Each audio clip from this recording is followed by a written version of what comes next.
Open your mouth and give the Lord praise. Just give him praise. Just give him praise. He is worthy. He is worthy to be praised. He is worthy to be adored. He is worthy to be magnified. Open your mouth and give him praise. Give him praise. Magnify the Lord. Magnify the Lord. Magnify him. Father, I bless your name. My Lord, I thank you. Lord, I worship you. Lord, we worship you, Lord. Lord, we worship you. Lord, we magnify your name. Lord, we exalt your holy name.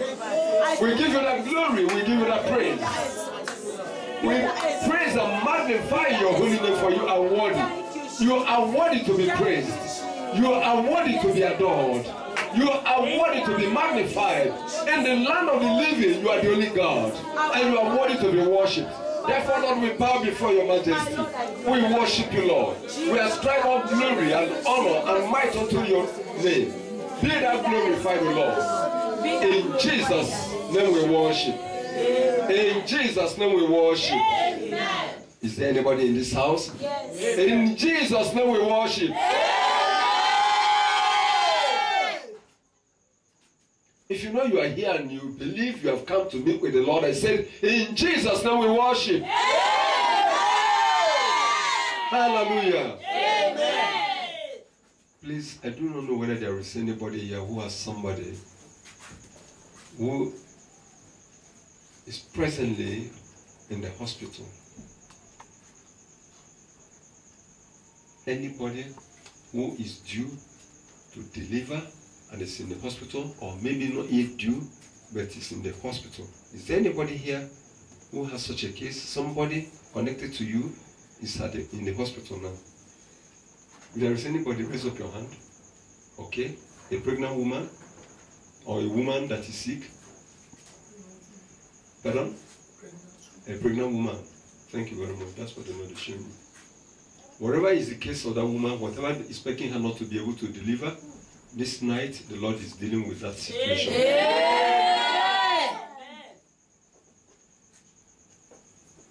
I feel the presence of God flowing out and reaching out to that woman in that hospital where she is covered with God.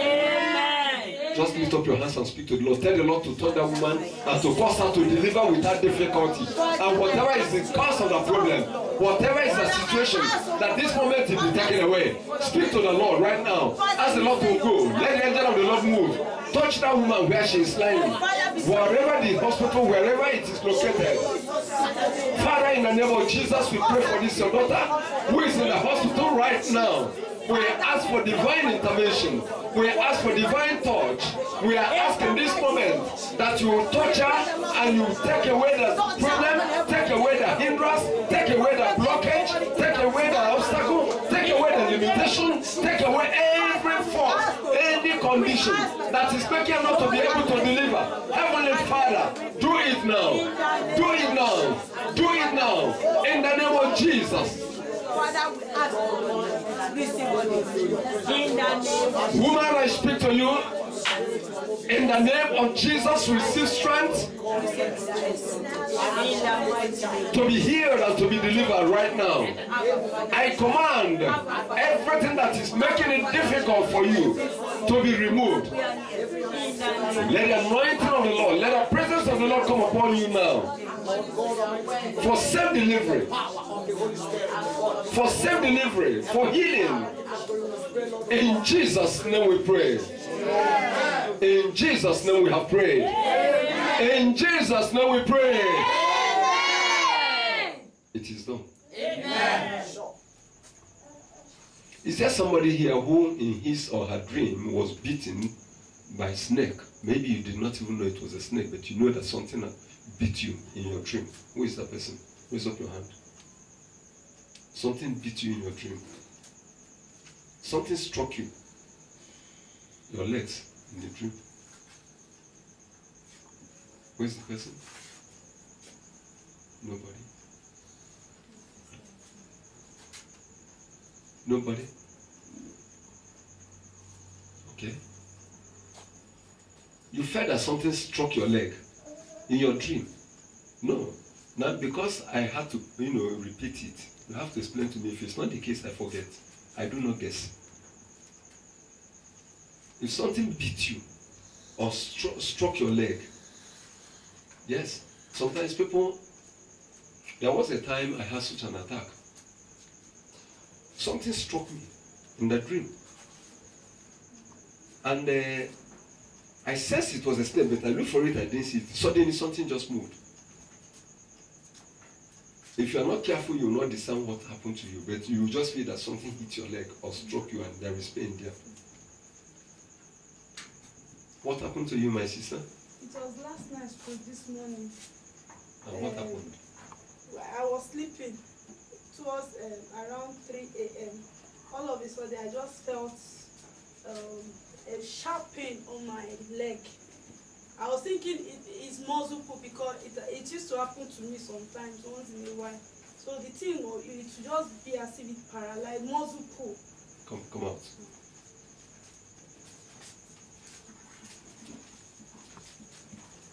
It stopped for a while, but it happened to me overnight. I even cried this morning. But it was difficult for you to respond to God's touch. I didn't Just raise up your hands. It's all right. God is merciful. God is caring. God is loving. Father, I release your presence upon her right now. Amen.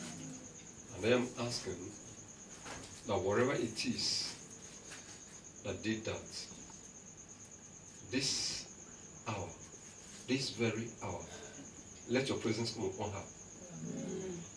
Break the yoke of the enemy. Amen. Break the yoke of the enemy. Amen. Break the yoke of the enemy. Amen. That thing that struck her, wherever it is, you are dead. Amen. And you will never do it again. Amen. Because affliction shall not rise a second time. Amen. In the name of Jesus, amen. I set you free now. Amen. In Jesus' name. Amen. Hallelujah. Amen. Hallelujah. Amen. Go to your seat. I want you to do something this night. Listen to me. If you are here today, it's not by accident.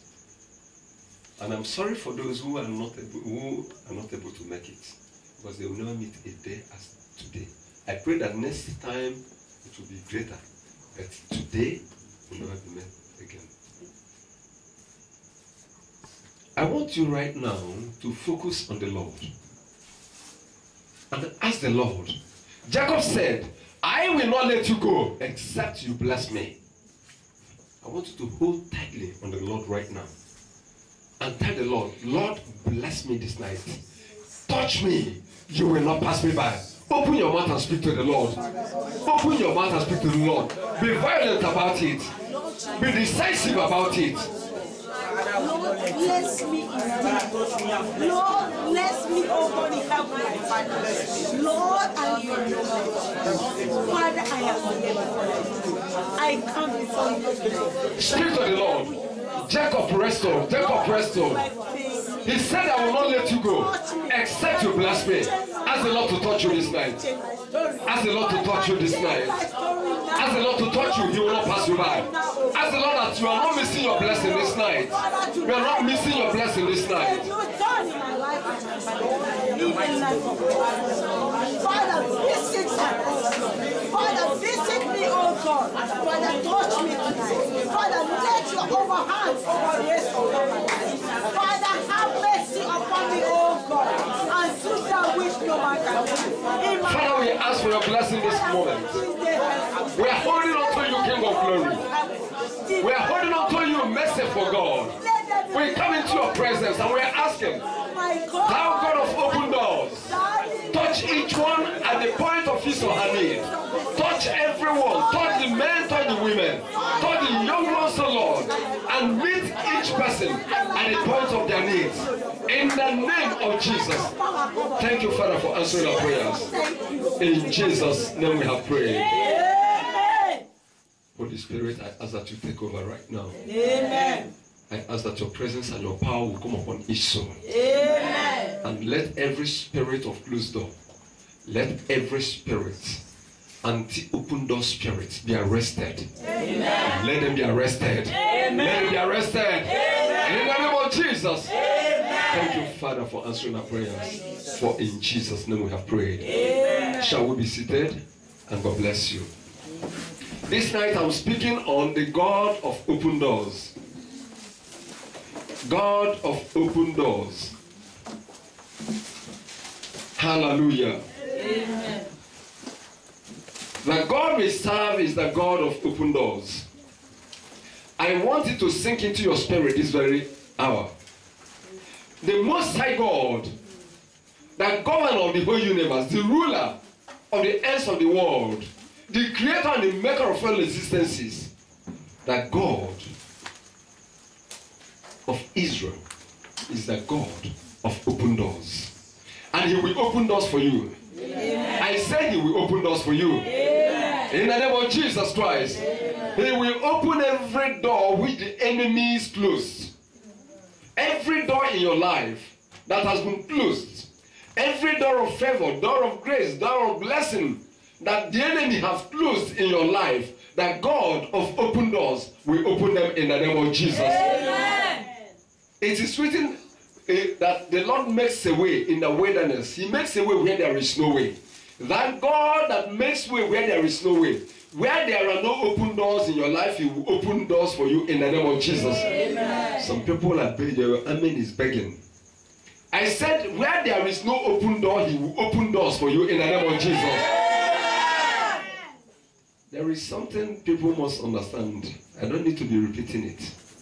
The active ones, the lively ones, connect themselves by faith to the prophetic word, and they receive what the Lord is saying. If you are there just looking and moping, you are not saying amen, then you are not agreeing. Amen means let it be so. Yes. Amen means I agree. And when a prophecy or a word is released to you and you are just looking as if you didn't hear, you are not alert. You are not awake. You are not very conscious. Hallelujah. Amen. And this night I pray that your ears will hear. Amen. And that your eyes will see. Amen. And your heart will perceive and receive that which belongs to you in Jesus' name. Amen.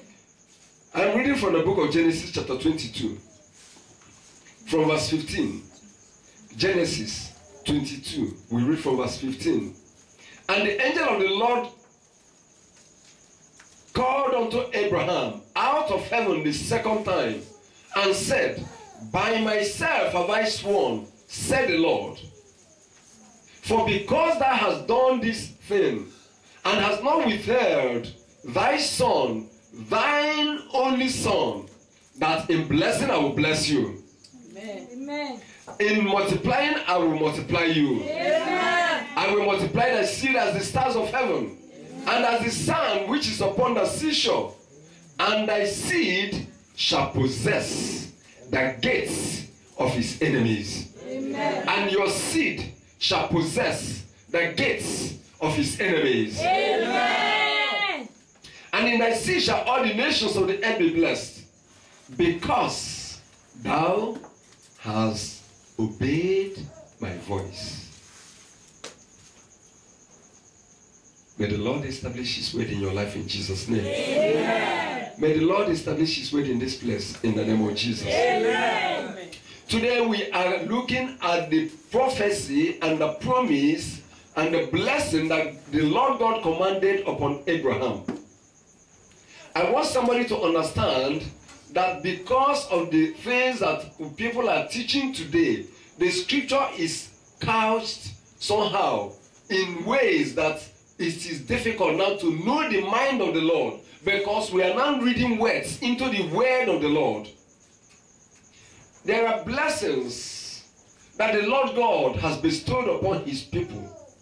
But there are blessings that mark you out, that stand you out. There's blessings that distinguish you. There are blessings that follow you eternally. There are blessings that not only follow you, there are blessings that will remain for your descendants. And this was the point that Abraham came into, because the Lord gave him the last instruction and the final test. Many people believe because of the wrong teachings today that if you come to the church today and you are not blessed today, then there is no God or God does not love you. But that is not true. Abraham, after many years of walking with the Lord, had to be tested for the blessing of God, for the promise to be established, confirmed, and made irrevocable, even for his children. And if you look at the blessings of the Lord on Abraham, it was not only affecting Abraham, but also affecting his descendants.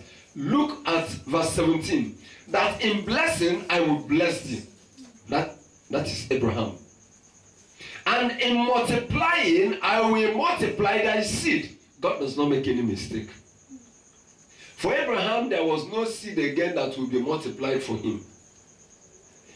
It was not impossible for the Lord to grant him several children, but the Lord limited his seed to one, the seed of promise. But today, there is a mystery we have not been able to discern. And I want to tell you that we have come to a year that God is revealing mysteries. Because 2013 is the year of new beginning. There is a mystery, a grace that God has bestowed, that has released upon his people. Because God wants to do new things in the life of his people. God is doing new things even in the body of Christ. And he's making the people of God willing. And for those that have to understanding, who discern, who understand what the Lord is saying in this time and season, they will be able to flow and know that there is a grace that God has released. He said, in blessing, I will bless thee. But in multiplying, I will multiply thy seed. As the stars of the heaven, and as the sun which is upon the seashore, and thy seed, not Abraham, shall possess the gates of his enemies. Thy seed, the seed of Abraham, shall possess the gate of their enemies, his enemy. The seed of Abraham shall possess the gates of his enemies, the gate of his enemies, the gate of his enemies. That means there will be warfare. That means there are battles that might not be envisaged or expected, but they will be there. He said, thy seed will possess gates. And we're talking about God of open doors. But God was not telling Abraham, by the time he finished, he gave him the final blessing, pronouncing him and declaring him as blessed, his seed blessed. And now telling him, your seed will be militant. Your seed will be very radical in faith. Your seed will do exploits. Your seed will not sit idle. Your seed will pursue and overtake and possess. Anybody that feels that if God loves me, let him do it, is making a mistake. Because God cannot do anything without you. God cannot do anything without you. Look at the Bible. Apart from the creation, when God created man, Adam and Eve, it was after that God started. Who named all the things? It was Adam. From that time, whatever God wants to do for man, man has to be involved. That is the partnership we are talking about. We are going to teach on partnership this year. Because you must understand that there is a spirit, rather a grace, a release in the spirit, that where people run individually, you think you will be a sole person. No, you need to understand the spirit, understand what is happening, the times and the season we are living in, and understand what God is leading you into. Otherwise, you realize that you may not be able to stand the times. So God wants man to be his partner. God could populate the world, but he decided not to do that. He decided to do that through the agency, through the channel of man and procreation. So he said his seed shall be multiplied, but this seed will not sit dormant. Anybody that is dormant in faith, you see people that today in the church, they are not active. Which is your church? The church of going to heaven. But on Sunday, they don't step out. Or even when they go to church, they are just bench warmers. Nobody knows them. They sneak in and sneak out. They dance more than the musicians. And then go with the grace of God in vain. No. Any seed of Abraham is a person of faith. And faith is an action word. Faith is something that keeps you standing. Faith is something that moves you beyond your limitation. Faith is something that stretches you. Faith is something that draws you out. Faith is what brings you into the promise, what brings you into your possession. Because without faith, you can't please God. Without faith, God will not bless you. Amen. Amen. So we see that he said, his seed, the seed of Abraham, shall possess the gates of their enemies. Listen to me today. God is the God of open doors. And he is speaking this time and in this season. And if God says you will possess the gate of your enemy, that means that the grace has been bestowed. That means that it is left for you to begin to see, to discern, to understand, and to begin to act. When Israel said, no, we are not able to fight these people and conquer them, they all died in the wilderness. But the two that said we are able, that God loves us and he is going to help us, he will help us, they were the two that lived. What saved them was their faith. What distinguished Caleb and Joshua was their faith. What spurred them to enter into the promised land and to possess their own portion was their faith. Faith is believing the impossible.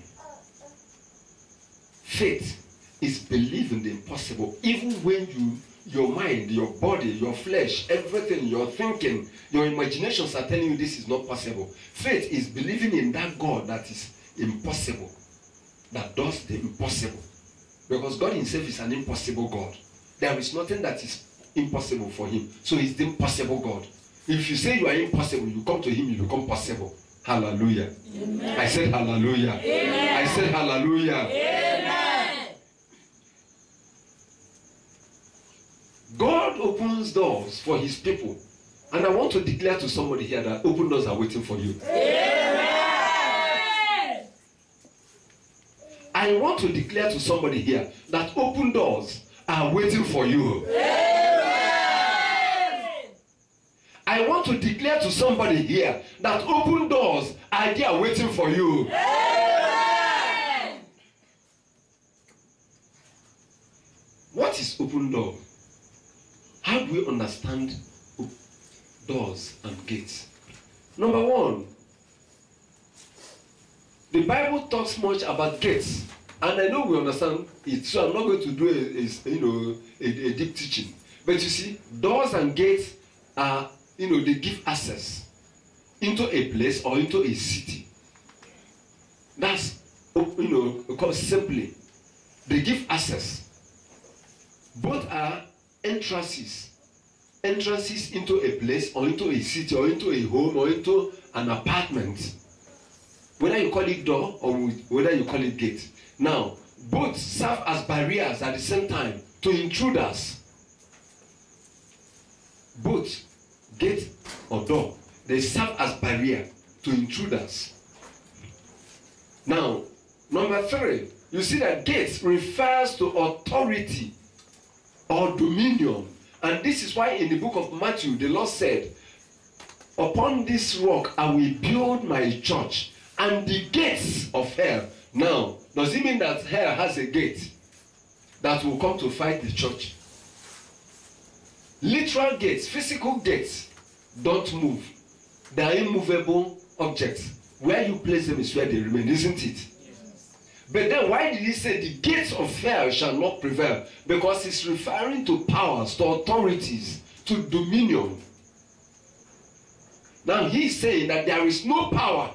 It doesn't matter whether they've been existing thousands of years before you were born. The word of the Lord is final. Jesus is the word of the Lord. Jesus is the word of God.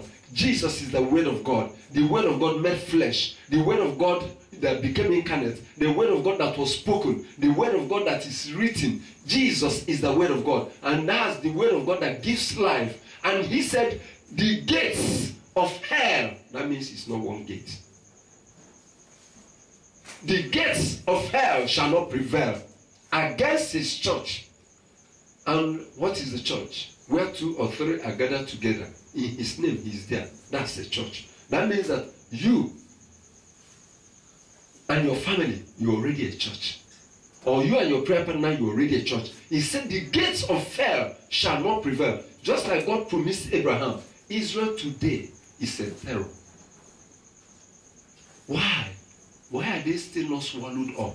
Because there is a promise, there is a blessing that is upon them. A blessing that has not been reversed and is irrevocable until the Redeemer, until their Savior is received. And it's not that it's going to be reversed or revoked, but that's what is keeping them. Listen to me. God's hands upon your life, God's covenant upon your life will sustain you. It will keep you. Amen. Most people that are playing religion don't understand. Most people that feel that just mere attaching their names to a church, whether the church is big or small or is progressing or whatever, they don't understand that they are outside of the mysteries of God. Because when God pronounces a word upon you or calls you into something and brings you into his covenant, let me tell you, no power can swallow you. No ocean can drown you. Amen. No fire can consume you. Amen. There is no weapon that can destroy you. Amen. Hallelujah. Amen. So we see here that gates refer to authorities. It refers to powers. It refers, to dominion. That means the Lord by this was referring to the forces of darkness that will come against the church. But remember, the forces of darkness do not come against church only. They come against the individuals. Why is that problem? If the forces of darkness are attacking you and they are attacking A and they are attacking B and C, automatically when two of you gather, you realize that you have a battle because they do not want you to experience the blessing of God so that you cannot fulfill the purpose of God. But I want to say to somebody here that it is the time is enough is enough, and it is time for you to rise up and say no to all these ones. Because the word of God cannot be countervailed. He has spoken and he has spoken. He has declared it. He has declared it. It's a decree. His word is law. The devil knows that. The devil understands it. And the devil knows that that word cannot be reversed by anybody. But he can manipulate you, either make you weak or make you to doubt. Say the gates of hell shall not prevail. So you see, gates refer to authorities. Gates refers to powers. Gates refers to forces. Now recently I had to give this testimony while speaking here, how my pastor prayed with me while we were still in our church, in the former church. I had ulcer that was really troubling. He had prayed once, waited, the healing, the deliverance didn't come, and the thing was becoming serious. I had the opportunity of meeting him a second time, and I told him that ulcer was still there. And the thing is becoming more serious. I saw the provocation. He's a man that does not betray emotions. I saw the reaction, and I heard his voice in this prayer. I knew that for the first time, I saw him reacting, and I was happy that it was done. People give testimonies. Thursday, anytime he mentions cases about ulcer or ulcer cases, you see people giving testimony. But I never had any testimony to give. Yet I was a worker in the church. I was a known worker in the church. So this time he was provoked. Can somebody say provocation? Provocation. I want you to be provoked this night. He was provoked. And when I saw that provocation by which he prayed or with which he prayed, I knew that it was already settled. And when I left his office, my desire was to go to the church, kneel down and give God thanks because I believe it was settled. Two giants were by my side. One by my left hand, one by my right hand. And do you know what they said? You will not give your testimony. I said, what? Daylight, I'm not talking about a dream. I'm not talking about a dream. I left his office walking, crossing the road to go to the church to go and pray. Suddenly I perceived two giants, one on my right, one on my left, and they said, you will not give your testimonies. I told them I will give my testimonies. And it was a battle. I gave that testimony to counter the forces of darkness, to counter that authority of darkness.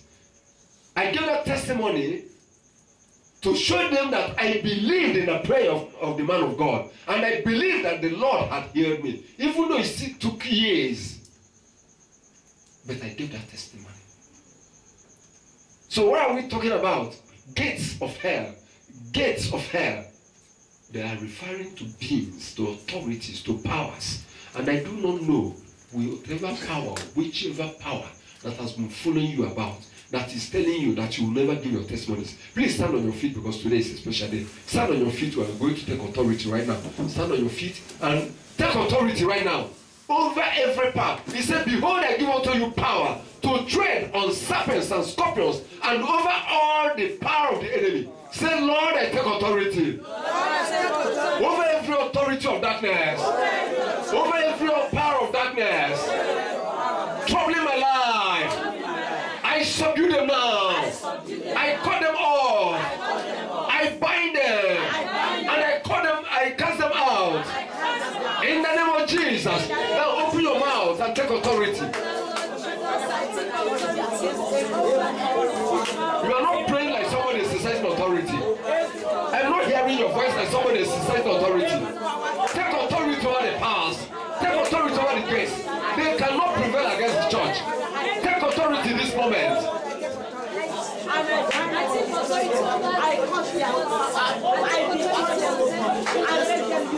Father, we take authority over the powers of darkness. We take authority over the dominion of darkness. And we bind them right now. Every power of darkness, every authority of darkness, contending, confronting, attacking the people of God, following the people of God, hindering them from your testimonies. Today, we bind those powers and we punish them in the name of Jesus. We command their powers to be destroyed. Right now. Lose your hold. I say lose your hold. I say lose your hold. I say lose your hold.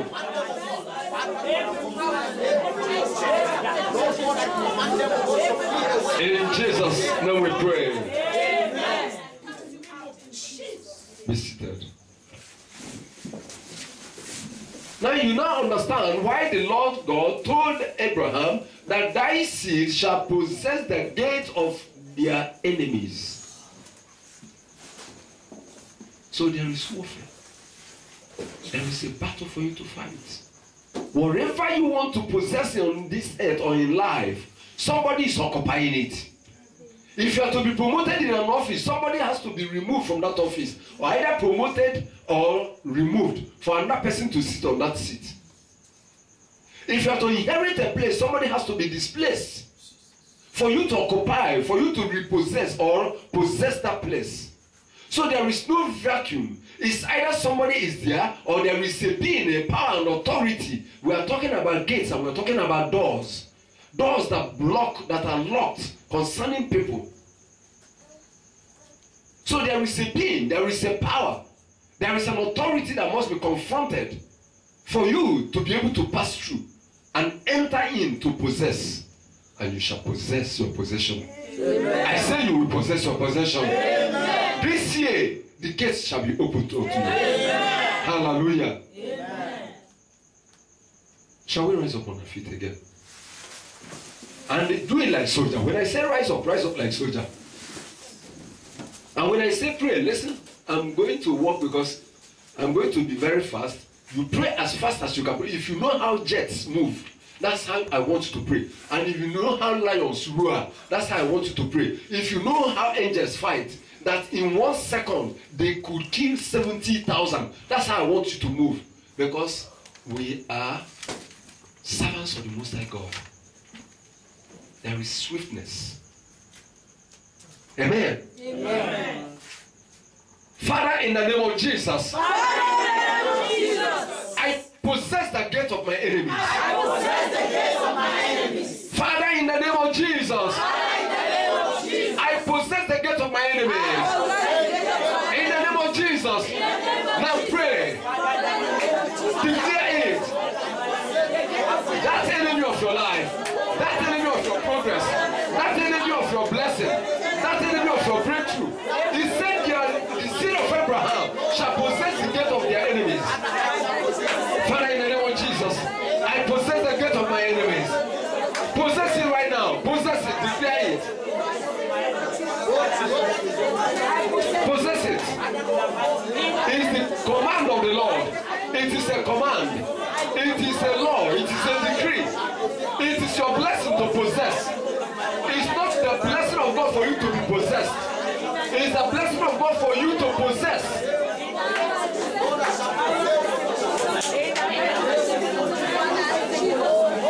In Jesus' name we pray. You enemy of my progress.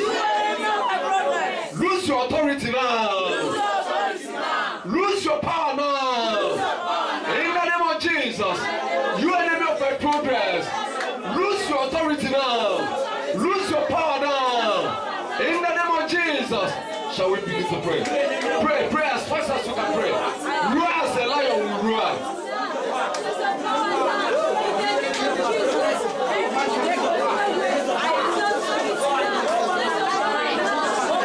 You enemy of progress. Lose your power, lose your power. Lose your power, lose your authority over the people of God. Lose your power, lose your authority over the people of God. Right now, right now, right now. Lose your power over the church of God, over the servants of God. Lose your power over the daughters of God. Lose your power over the sons of God. In the name of Jesus. In Jesus' name we pray. Amen. Shall we be seated and God bless you.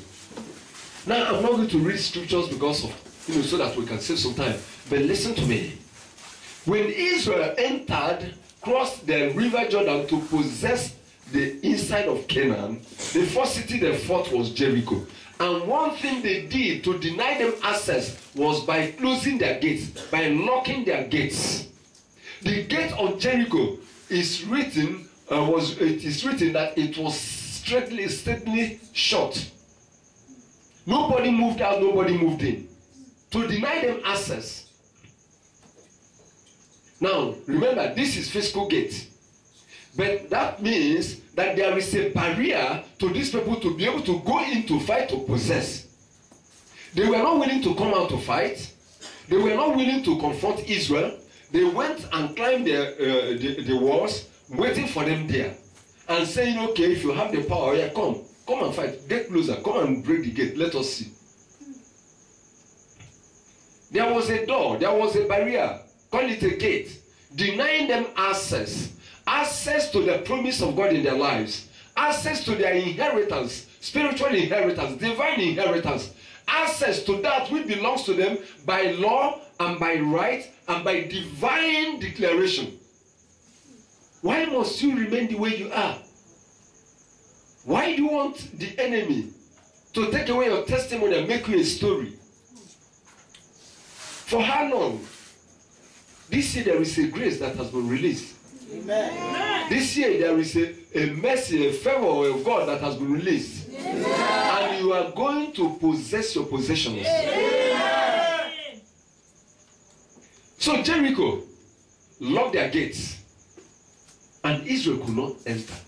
But they entered by divine intervention. Can somebody say divine intervention? Divine intervention. There are people that if you look at their case, you will say there is no hope. When you hear what the demons can tell you, sometimes I talk to people, they think I'm only just exhorting them. I went through a lot of things in life. Because the Lord said, if I do not go through these things, I will not be able to help people He will send to me in the future. That was in the 80s. I will pray, I will cry, I say, Lord, why is it that I came to the Lord, got born again, my life turned upside down? Others will give testimonies, no testimony. Others will be receiving miracles, no miracle. And yet I was zealous and walking. But the Lord was training me. So there is nothing, no story you will tell that I do not know. There is no experience many people will go through that I have not gone through. Because the Lord is like, He gave her the liberty to use their arsenals over me. I've seen Marine attacking. I know what it means to eat in the dream. If they give you, you eat, you cry. But my own was that I will be the one to dish it. The mama put no go there. Now me go eat and I will eat and eat. I will become afraid that the food will finish. In the morning I will cry. I say, Lord, for how long? For how long? So whatever you are sharing with me doesn't move me because the Lord made me to be there. I know how people feel. And I know the discouragement the devil brings to people's heart. And they think that that is the end of the world because God has abandoned them. I fasted, I prayed, I did vigil. And the same thing just greeted me the day I broke the fast. Manipulation of the devil. Listen to me. You are a victor. Amen. You are an overcomer. Amen. You have overcome. Amen. For the mere fact that you are here today, you will see the change coming. Amen. So Jericho shut their gates. There was no entrance. No way to go in to fight them. But can somebody shout divine intervention? Divine intervention. Can somebody scream divine intervention? Divine intervention. Rise up on your feet. God is going to intervene. Amen. I want you to call upon the name of the Lord. It's not by might, it's not by power, but by my spirit, thus says the Lord. Oh Lord, intervene in my case. Oh Lord, intervene in my case. Oh Lord, intervene in my case. Oh Lord, intervene in my case. In the name of Jesus. Amen. Now pray, call upon the name of the Lord. Ask the Lord to intervene in your case. He intervened concerning the city of Jericho. Jericho was the conquered. That city, that demonic city, that demonic gate, that demonic kingdom, that demonic dominion that is troubling your life must be overcome, must be conquered. Oh Lord, intervene in our case. Intervene in my case, oh Lord. Ask God, pray. Lord, intervene in my case. Oh Lord, intervene in my case. Oh Lord, intervene in my case.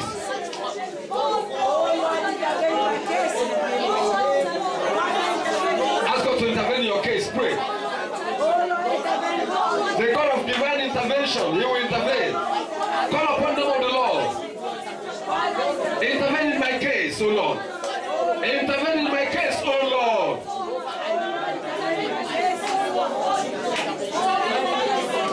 Father, intervene in the case of your people.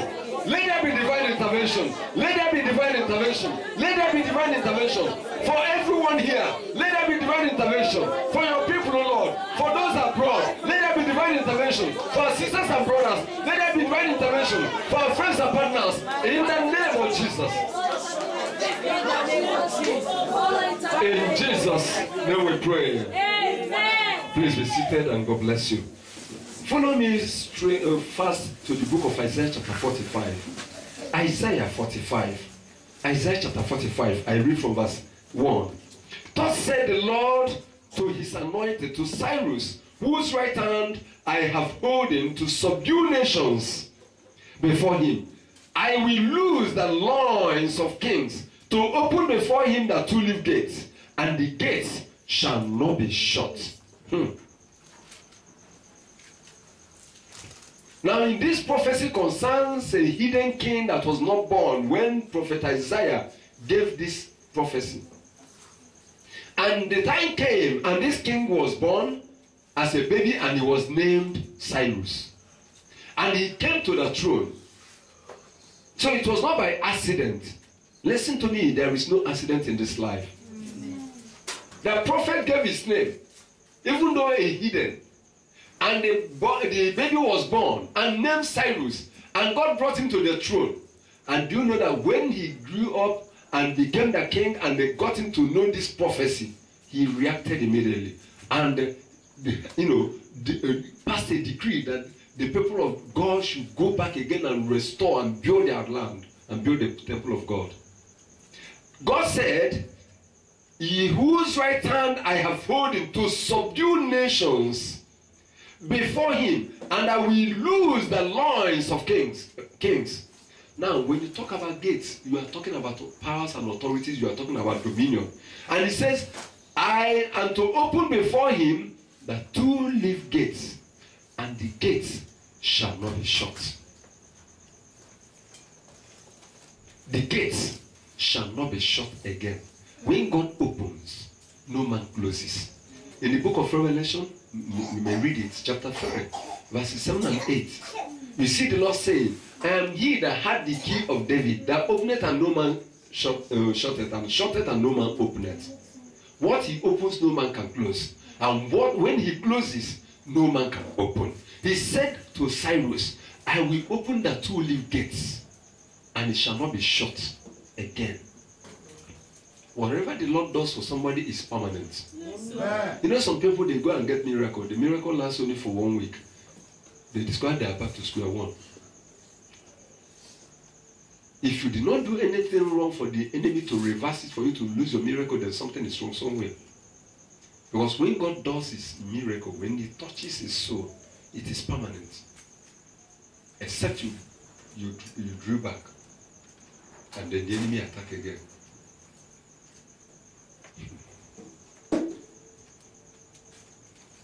Shall we rise up on our feet? If I say, let me preach and teach before we pray, we will not be able to pray. God said, I will go before him and open the two-leaf gates. That's two-leaf gates for those, this is King James language, and I like it because it's an archaic language. Gates that have double leaves. This one, you close this side, you close this side, you lock. Just like a wardrobe. Big gates. Some ancient cities have this type of gates. So to lock the whole gate, because it's going to be, it is a very wide gate, there are two sides to the gate. Close this leaf, you close the other side. Jericho was straightly shut. And they said, let us see how they have come in to come and fight. The God of heaven, who created the earth, caused their walls to fall down flat and sank into the ground. The same God is at work. The same God is alive. Amen. We are going to pray right now. Oh Lord, every gate close against me, by faith in the name of Jesus, I command you gates open. You gates open. You gates open. In the name of Jesus. Now command every gate to open. Those forces that say you cannot come in here.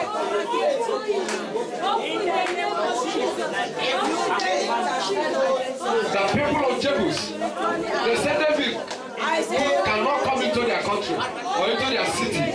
But David went in. His men went in and possessed it. Every gate was open. The two-leaf gates was open to you. Not just one side will open. The two-leaf gates was open.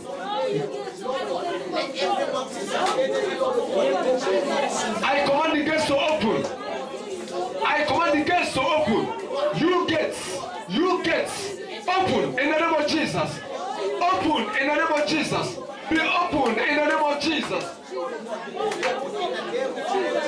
In Jesus' name we pray. Amen. Shall we be seated? Number 5. When you talk about doors, doors refers to opportunity. See, gates refers to powers, refers to authorities, refers to dominion. Doors, the same thing. They refer to powers, but then when doors are opened, it refers to opportunities. But if doors are closed, then there is an enemy that is there that does not want you to make progress. But open doors refer to opportunities. Open doors refer to opportunities, and God will give you people opportunity. Amen. I said God will give people here new opportunities. Amen. Because we are in the year of new beginning. New things are beginning to happen. It's not even only here. It's not only in Africa. It's happening all over the world. But I pray that the people of God should be discerning, because if you do not discern and understand the season and the times, you will be sitting down not knowing that God had already passed before you. So when we talk about doors, they refer to opportunities. And let's go to that book. It's important. Revelation chapter 3. I will read it, even if I will not read any other one.